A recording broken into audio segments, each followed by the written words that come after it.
ایک حدیث میں فرمایا verily I have been sent only to perfect righteous character, میں بھیجا ہی اس لیے گیا ہوں تاکہ میں رائٹیس کیریکٹر کو پرفیکٹ کروں، تم لوگ کے سامنے مثال پیش کروں، اور نبی اکرم صلی اللہ علیہ وسلم کا کیریکٹر ہمارے لیے مثال ہے۔ ارلیسٹ ٹیچنگز بھی ہم دیکھیں پروفٹ صلی اللہ علیہ وسلم کی تو وہ کیریکٹر بلڈنگ کی ہی ٹیچنگز ہیں، لیکن کیریکٹر بلڈنگ تھرو دی تقوی آف اللہ۔ فرق یہ ہے مسلمانوں میں اور ویسٹرن ایتھکس میں، فرق ہی یہاں پر آتا ہے کہ وہ کیریکٹر بلڈنگ اپنا جو بھی انہوں نے میکینزم بنایا ہے، اس میں ویلیو سسٹم ہے، ریوارڈ سسٹم ہے، ریٹنگ سسٹم ہے، یہ سارے ان کے ایجاد کردہ چیزیں ہیں جس کا فائدہ ہو رہا ہے، اور وہاں آپ کو بہت سے اچھے اور صاف نظر آتے ہیں ان میں، لیکن ہمارا جو ہے وہ سٹارٹ ہی تقوی سے ہوتا ہے۔ لیاقت علی خان نے بھی یہی کہا 1949 میں آبجیکٹیوز ریزولوشن کہ کرپشن اس کا واحد حل تقوی ہے، اس کے علاوہ اس کا کوئی اور حل نہیں ہے۔ ادروائز کیا ہوتا ہے کہ لوگ جو ہے نا وہ جب تقوی ہی نہیں ہے، ایک بندہ اللہ سے نہیں ڈر رہا، تو وہ پھر آرگنائزڈ کرپشن میں لگ جاتے ہیں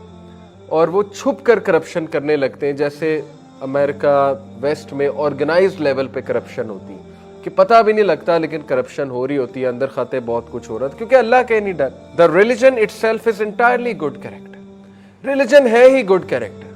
جیسے امام شافعی کا واقعہ ہے، بہت مشہور صحیح واقعہ ہے کہ وہ علم حاصل کرنے گئے، کافی عرصہ علم حاصل کر کے واپس آئے، عالم بن گئے، دروازے پہ نوک دی، مدر نے پوچھا کون ہے، اپنا نام بتایا، اور مدر نے کہا کیا سیکھ کر آئے ہو؟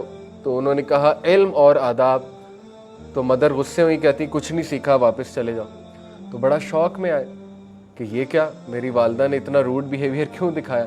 تو اپنے استاد کے پاس گئے، غم میں کہا یہ معاملہ ہوا ہے میرے ساتھ۔ تو استاد مسکرائے، کہتے پہلے آداب کہنا ہے پھر علم کہنا۔ تو یہ جب آ کے واپس کہا نوک کر کے کیا سیکھا، تو کہا آداب اور علم، تو پھر دروازہ کھلا۔ یعنی وہ مدرز بھی کس لیول کی ویژنری خواتین تھی۔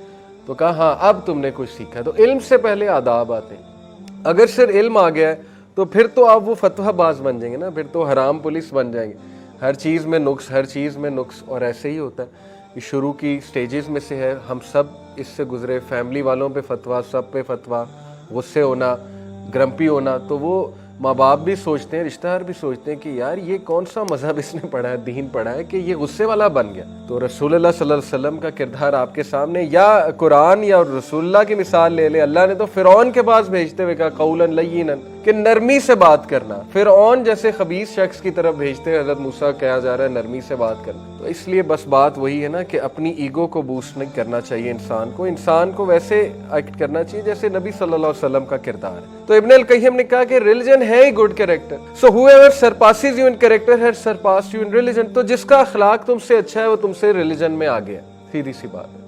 اس لیے میں ہمیشہ یوتھ کو کہتا ہوں کہ اگر آپ نے استاد پکڑنا ہے تو علم تو ضرور دیکھیں لیکن اس کا اخلاق ضرور دیکھیں۔ میرے لیے سب سے امپورٹنٹ چیز while choosing a teacher is اس کا اخلاق، اس کی نرمی، یہ بہت ضروری، کیونکہ ٹیچر کا رویہ آپ میں آتا ہے، ٹیچر کا مزاج آپ میں آتا ہے، یہ بات یاد رکھیں۔